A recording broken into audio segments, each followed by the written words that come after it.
Bismillahirrahmanirrahim. Assalamualaikum warahmatullahi wabarakatuh.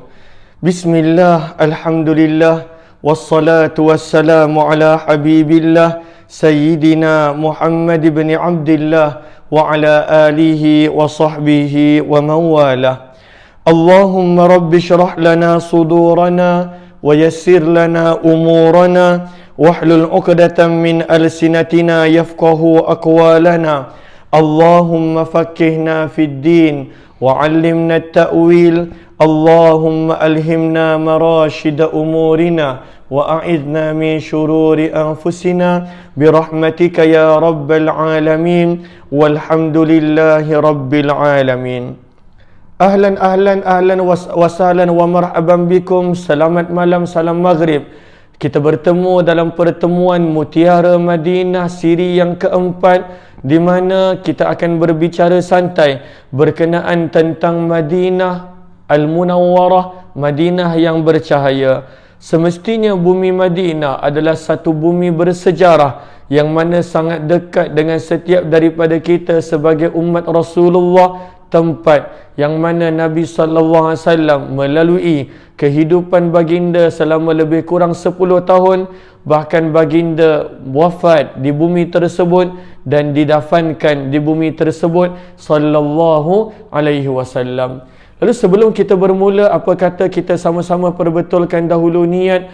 Moga-moga pertemuan ini adalah kerana Allah Subhanahu wa taala. Nawaitu ta'alluma wa ta'lim wa tadhakkura wa tadhkir wa naf'a wal intifa' wal ifadata wal istifada wal hatha ala tamassuki bi kitabillah wa sunnati rasulillah sallallahu alaihi wasallam wad du'a'i ila al huda wad dalalati ala al khair ibtigha'a wajhillah wa mardatihi wa qurbih wa thawabih. Amin amin ya rabbal alamin.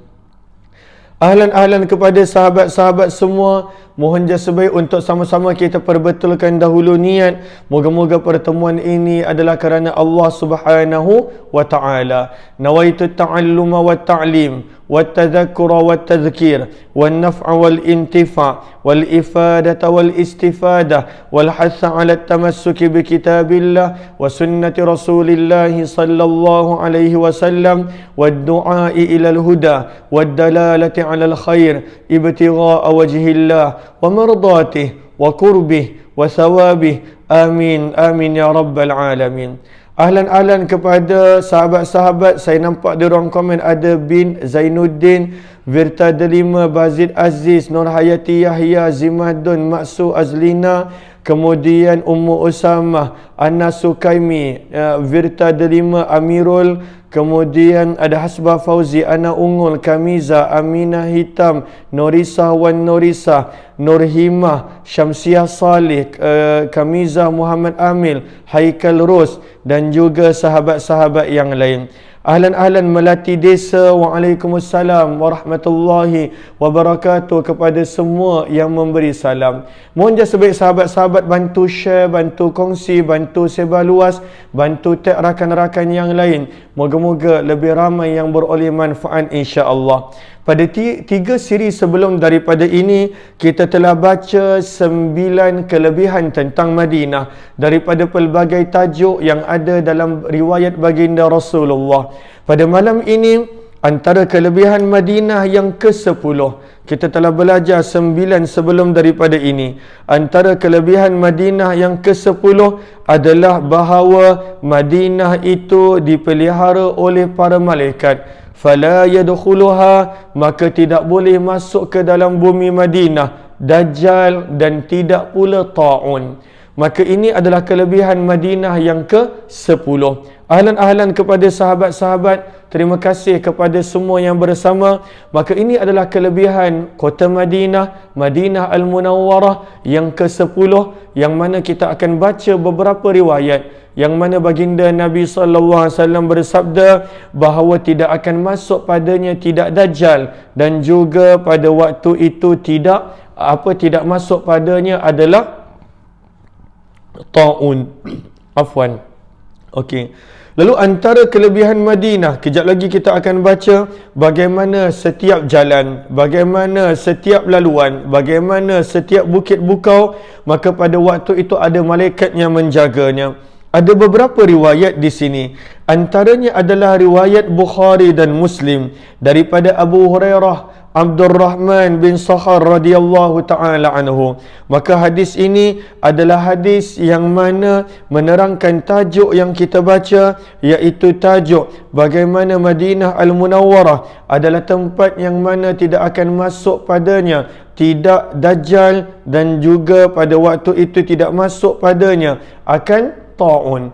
Maka hadis yang pertama adalah hadis riwayat Abu Hurairah, hadis riwayat Bukhari dan juga Muslim. Fa'an Abi Hurairah, maka daripada Abu Hurairah Abdurrahman bin Sakhar radhiyallahu ta'ala anhu qala, beliau telah berkata, qala Rasulullah sallallahu alaihi wasallam, baginda Nabi sallallahu alaihi wasallam bersabda, ala anqabil Madinah, pada setiap ceruk Madinah. Anqab maksudnya lubang, bererti ceruk, laluan jalan. Pada setiap ceruk Madinah, malaikatun, terdapatnya malaikat, yang mana sabda Nabi, la yadkhuluha ta'un, tidak masuk padanya ta'un ke dalam Madinah, walad dajjal, dan tidak masuk ke dalam Madinah dajjal. Maka ini adalah kelebihan Madinah yang ke-10.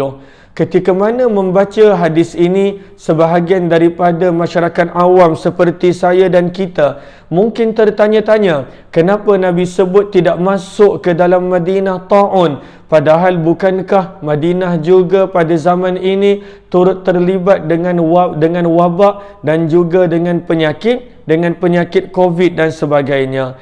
Maka sebab itulah, ya, hadis ini dan Nabi SAW sentiasa berkata benar. Maka sebab itulah kita nampak para ulama sebenarnya ada dua pendapat. Apakah yang dimaksudkan ta'un? Ejaannya ta, alif, ain, waw, nun.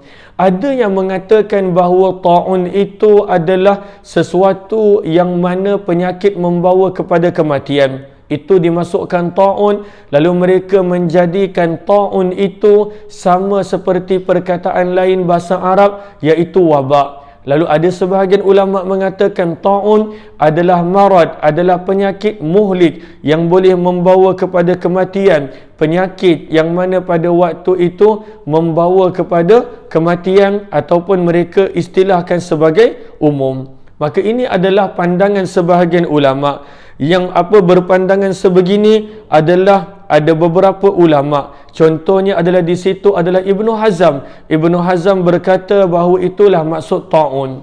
Namun jumhur para ulama, kebanyakan para ulama, ketika mana mereka menafsirkan perkataan ta'un, maka ta'un adalah sesuatu yang khusus, berbeza daripada wabak. Wabak adalah sesuatu yang umum.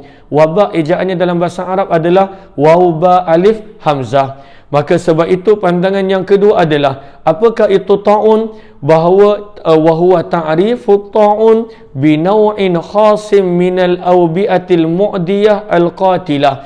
Bahawa sebenarnya ta'un itu adalah sesuatu jenis penyakit yang khusus. Ianya bukanlah wabak. Wabak umum. Dalam wabak itu ada sebahagian penyakit yang digelar ta'un. Maka apakah itu ta'un? Kejap lagi kita akan baca.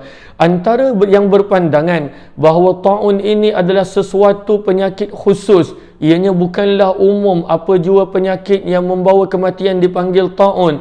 Kerana itu dalam bahasa Arab tidak disebut ta'un tetapi disebut wabak. Waw ba alif hamzah. Maka banyak, contohnya pandangan Imam Nawawi, Ibnu Abdul Bar, Qadhi Iyad dan juga Ibnu Hajar Al-Asqalani rahimahullahu ta'ala, yang mana mereka berpandangan ta'un dan wabak adalah benda berbeza. Wabak adalah sesuatu penyakit yang umum, adapun ta'un adalah sesuatu yang khusus. Sebab itu Imam Ibnu Hajar rahimahullahu ta'ala ketika mana menerangkan tentang ta'un, maka kata Imam Ibnu Hajar rahimahullahu ta'ala, ta'un itu adalah umpama al-quruh, umpama sesuatu luka, al-kharijah, yang mana keluar pada badan, yang mana pada waktu itu luka ataupun penyakit itu yang mendatangkan luka pada badan, ianya boleh membawa kepada kematian. Maka ini adalah pandangan Imam Ibn Hajar yang beliau sebutkan dalam Fathul Bari. Apakah itu ta'un? Anna asla ta'un al-quruhul kharijatu fil jasad. Ianya adalah sesuatu luka yang pada waktu itu keluar pada badan, dan luka itu boleh membawa kepada kematian. Maka daripada sini kita nampak bahawa ketika mana kita baca hadis ini, jangan kita keliru dengan wabak ataupun COVID-19 yang mana dekat Madinah pun ada kes. Lalu sebenarnya ada perbezaan mengikut pandangan para ulama. Yang Nabi sebut adalah ta'un. Ta'un adalah sesuatu jenis yang khusus. Ianya bukanlah wabak yang memberi makna umum, apa jua penyakit yang membawa kepada kematian. Lalu sebab itu sabda Nabi SAW, apa sabda Nabi SAW? Pada setiap ceruk Madinah adanya malaikat yang menjaga Madinah daripada masuk kepadanya ta'un dan dajjal, yang mana kedua ini tidak boleh masuk ke dalam bumi Madinah Al-Munawwarah. Maka ini adalah riwayat pertama, riwayat Abu Hurairah daripada riwayat Bukhari Muslim daripada Abu Hurairah. Seterusnya, hadis yang kedua adalah hadis riwayat Imam Bukhari daripada sahabat Nabi Anas bin Malik radhiyallahu taala anhu. Maka Anas radhiyallahu taala anhu berkata, Al-Madinah ya'tiha ad-Dajjal. Madinah akan didatangi oleh Dajjal. Dajjal akan datang ke Madinah. Fayajidul malaikah. Maka Dajjal akan mendapati malaikat mengawal dan menjaga akan bumi Madinah.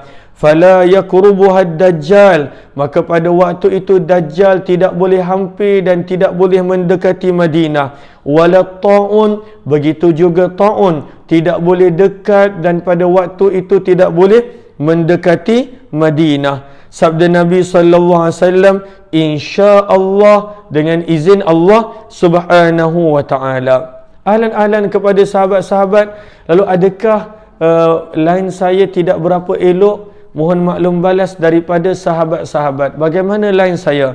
Adakah suara saya jelas ataupun tidak? Mohon maklum balas daripada sahabat-sahabat. Bagaimana suara saya?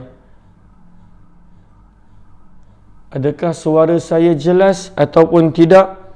Lalu mohon maklum balas daripada sahabat-sahabat tentang bagaimana suara saya.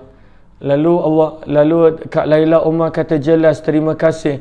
Kak Norisah kata jelas, terima kasih. Kak Zainab kata jelas. Kak Maziah menyebut tentang riwayat yang kedua Imam Bukhari. Lalu Allahumma salli ala Sayyidina Muhammad. Kalaulah ada sahabat yang tak jelas, mungkin boleh cuba daripada aplikasi YouTube Umar Aziz. Kita pun sedang live sekarang, saya cuba buka. Kalaulah daripada ini tak boleh, kerana ada sebahagian sahabat maklumkan saya, kalaulah daripada ini tak jelas, maka ada yang dengar daripada YouTube. Sebentar saya cuba tengok YouTube bagaimana. Allahumma salli ala Sayyidina Muhammad. Bagaimana di YouTube, adakah jelas ataupun tidak? Okey. Allahumma salli ala Sayyidina Muhammad. Cuba tengok dekat YouTube jelas tak? Suruh Umi tengok. Okey. Lalu alhamdulillah. Okey, dah jelas daripada kajian. Moga Allah permudahkan insya-Allah.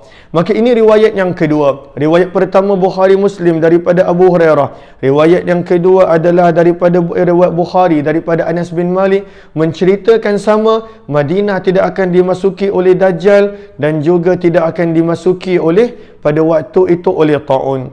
Riwayat yang ketiga, ini adalah riwayat yang kedua.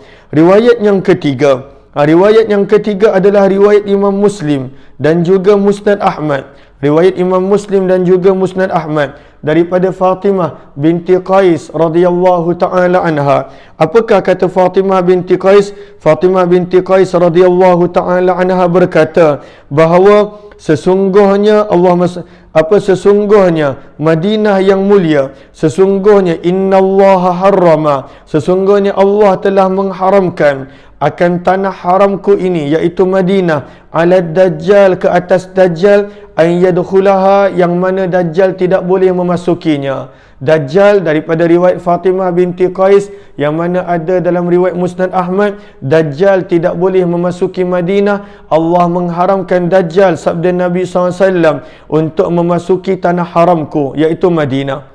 Thumma halafa, kemudian Nabi SAW bersumpah, walladzi la ilaha illahu, demi zat yang tiada Tuhan yang layak disembah kecuali Dia, malaha, tiadalah bagi Madinah, tariqun dayyiq, pada mana-mana jalan yang walaupun sempit, wala wasi', dan juga tidak pada mana-mana jalan yang luas, fi sahlin, sama ada jalan yang ada yang di Madinah itu pada dataran, pada tanah rendah, wala fi jabalin, ataupun jalan itu terletak di gunung, illa alaihi malak, kecuali pada jalan itu ada malaikat yang jaga, syahirun, sambil menghunuskan, bisayfi, pedang mereka, ila yaumil qiyamah, sampailah pada hari kiamat. Ma yastati'u Dajjal, sabda Nabi, tidak boleh Dajjal ayyadkhulaha, untuk masuk ke dalam Madinah, ala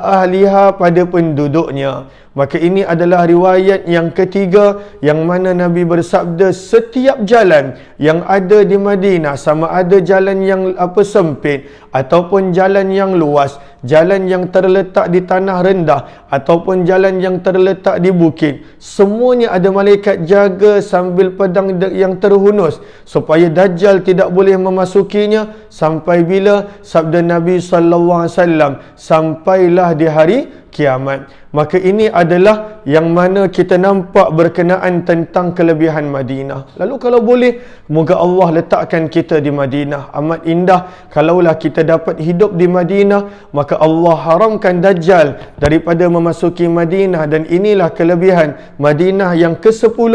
Dan untuk kelebihan yang ke-10 ini, kita telah baca 3 riwayat. Riwayat Abu Hurairah yang ada dalam Bukhari Muslim, riwayat Anas bin Malik yang ada dalam riwayat Bukhari, riwayat Fatimah binti Qais yang mana yang ada dalam riwayat Musnad Ahmad dan juga Muslim.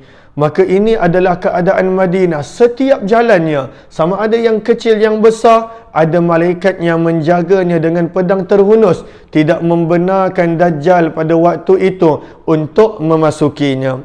Riwayat yang keempat berkenaan tentang kelebihan Madinah ini adalah riwayat yang mana daripada Abu Bakrah Nufai ibnul Harith, Abu Bakrah radhiyallahu ta'ala anhu, yang mana daripada Abu Bakrah, daripada baginda Nabi sallallahu alaihi wasallam, yang mana baginda bersabda, la yadkhulul Madinah, tidak akan masuk ke Madinah, sabda Nabi sallallahu alaihi wasallam, tidak akan masuk ke Madinah pada waktu itu ketakutan akan Dajjal. Ru'bul Masihid Dajjal, ketakutan Dajjal pun tidak akan masuk ke Madinah. Sabda Nabi SAW, laha, bagi Madinah pada hari itu, yauma idzin, pada hari Dajjal datang, sab'ah abwab, Madinah mempunyai 7 pintu. Ala kulli bab malakan, sabda Nabi SAW, pada setiap pintu adanya 2 malaikat yang menjaganya.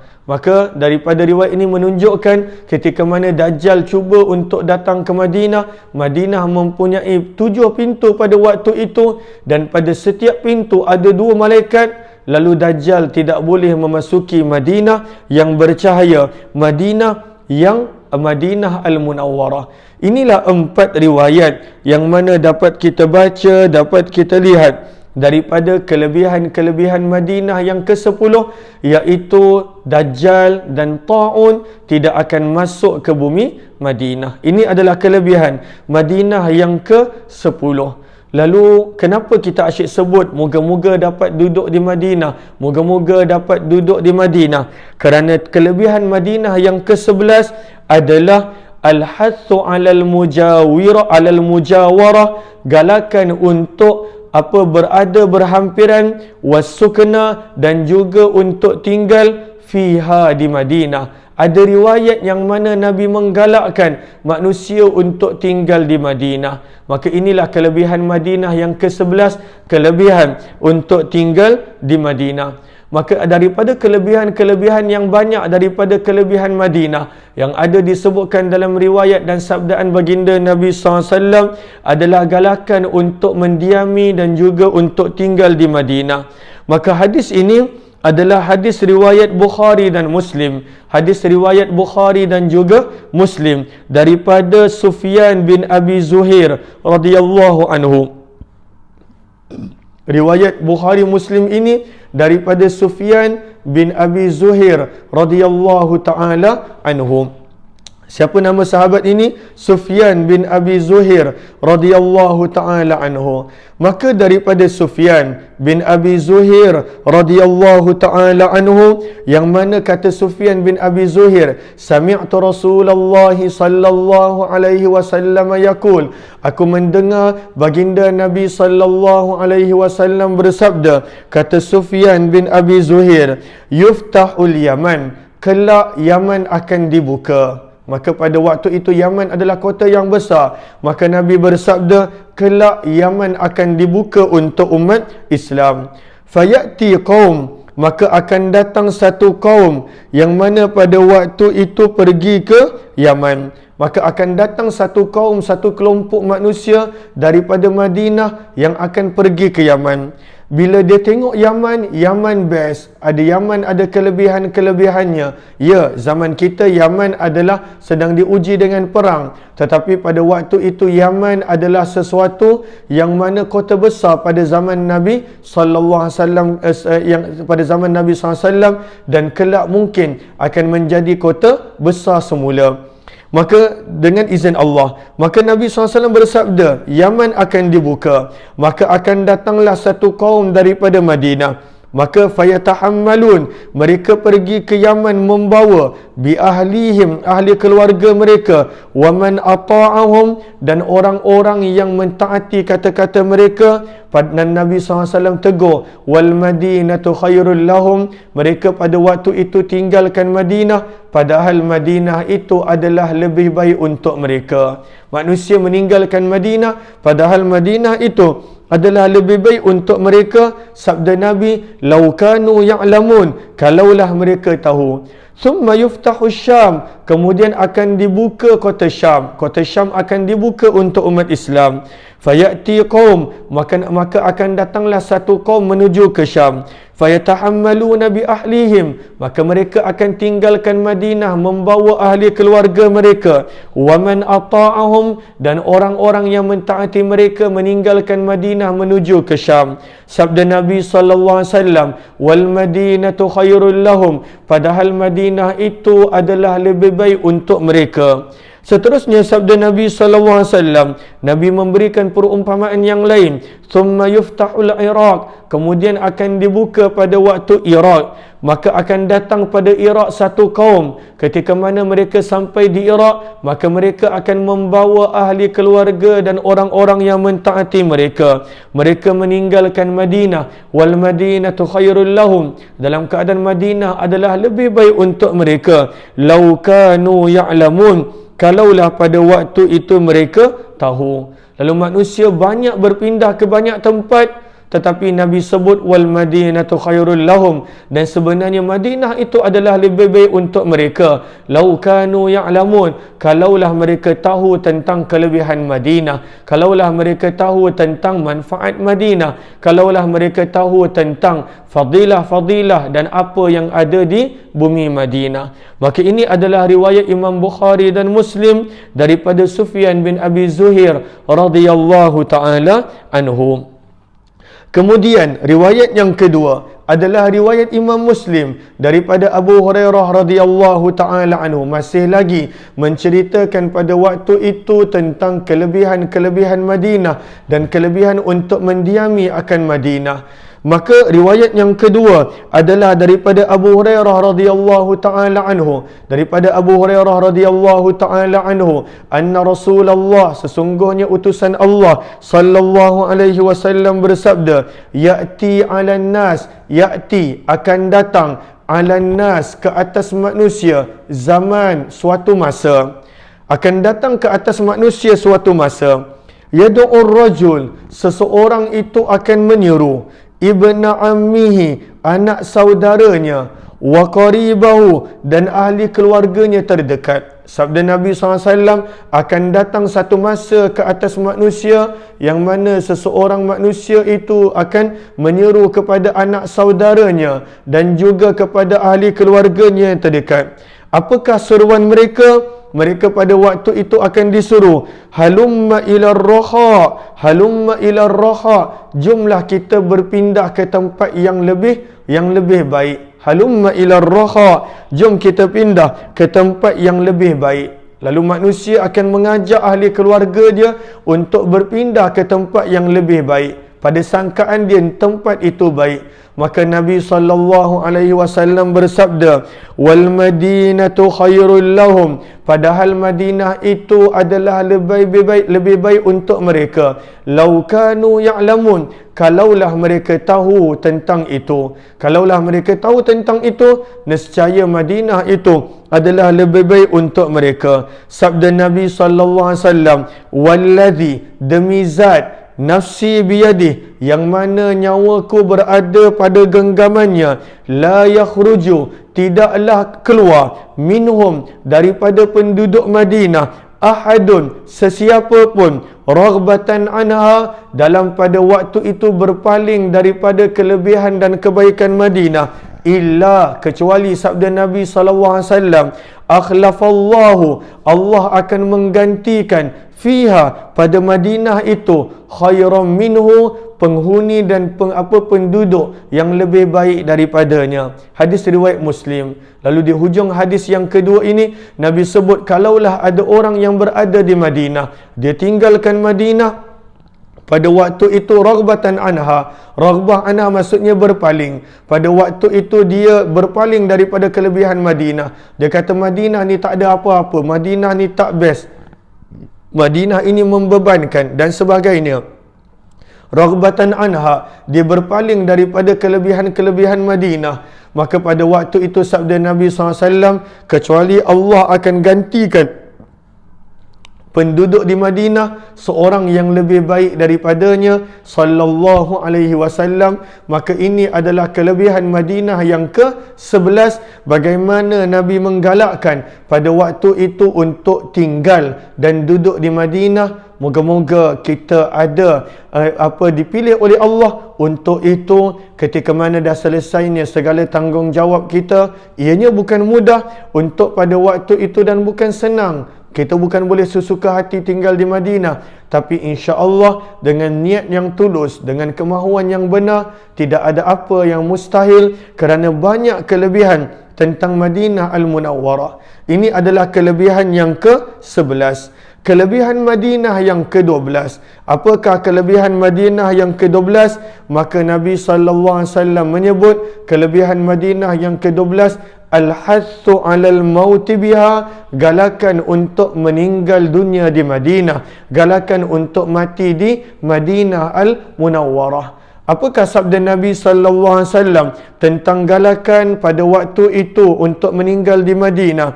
Maka ini ada dalam beberapa riwayat. Antaranya ada dalam riwayat Imam Tirmizi, dan juga ada dalam riwayat Ibnu Hibban, dan juga dalam riwayat-riwayat yang lain, bagaimana ada kelebihan khusus untuk orang yang meninggal di Madinah. Maka apakah kelebihan-kelebihan dia? Insya-Allah kelebihan yang ke-12 ini kita akan sambung pada pertemuan yang lain, kerana kita telah cukup lebih kurang 30 minit bersama.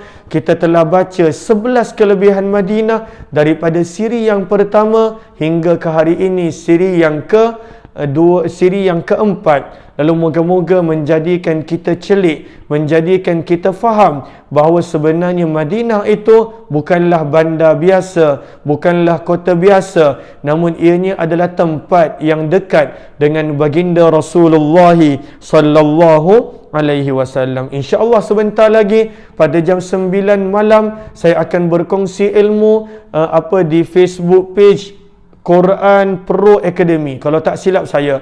Namun saya akan sharekan juga dia punya link di Facebook page Umar Aziz, yang mana saya diminta untuk membawa tajuk berkenaan tentang Al-Quran adalah akhlak Nabi sallallahu alaihi wasallam. Lalu kepada sahabat-sahabat yang berkelapangan dijemput bersama pada jam 9 malam nanti selepas solat Isyak. Kita jumpa lagi pada pertemuan yang lain. Lalu sehari ada beberapa program yang mana kita bersama. Antara program utama kita dan program kita paling awal adalah Hayati Quran jam 8 pagi, dan program kedua yang lama adalah program jam 6 petang. Sebelum ini pembacaan sirah, dan kemudian adalah pembacaan kitab Al-Adhkar pada waktu ini. Jemput sahabat-sahabat untuk bersama. Kita jumpa lagi pada waktu yang lain. Wabillahi taufiq wal hidayah. Assalamualaikum warahmatullahi wabarakatuh. Untuk yang kali pertama join, jemput untuk join grup Telegram saya, Kuliah UMAR, Kuliah Umar Aziz. Kita jumpa nanti insya-Allah.